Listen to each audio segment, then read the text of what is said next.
നമുക്ക് സ്കൂളിൽ തുടങ്ങി ഫസ്റ്റ് ലവ് തുടങ്ങിയതാണ്. സ്വാഭാവികം. ഒരു ക്രഷ് ഉണ്ടാവുക എന്നൊക്കെ പറയും. അതെ. പിന്നെ കോളേജ്, പ്രണയം നമ്മളിൽ നിന്ന് ഇപ്പോഴും നഷ്ടപ്പെട്ടിട്ടില്ലല്ലോ. നമ്മളിൽ നിന്നൊക്കെ പ്രണയം പോയി കഴിഞ്ഞാൽ നമ്മൾ വളരെ മെക്കാനിക്കലായി പോകും. അതെ. എന്തിനോടെങ്കിലും പ്രണയമില്ലെങ്കിൽ മനുഷ്യനില്ലാണ്ടായി പോകുക എന്ന് പറഞ്ഞൊരു സാധനമുണ്ട്. പിന്നെ അത് വേറെ ഫീലാണ്.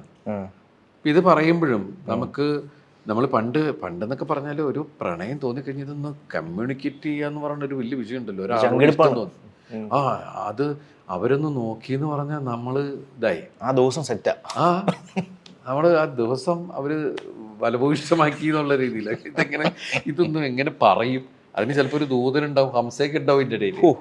അതിൻ്റെ ഇടയിൽ ഇതൊന്ന് എഴുതി വിട്ടാലോ എന്നൊക്കെ വിചാരിച്ചിട്ട് ഇതൊന്ന് എഴുതി എത്ര ഇത് കളയും. കാരണം ഇത് കറക്റ്റായിട്ട് വരണ്ടേ. ACCA, CMA, CA പഠിച്ച് തൊഴിൽ നേടാനുള്ള ശരിയായ മാർഗം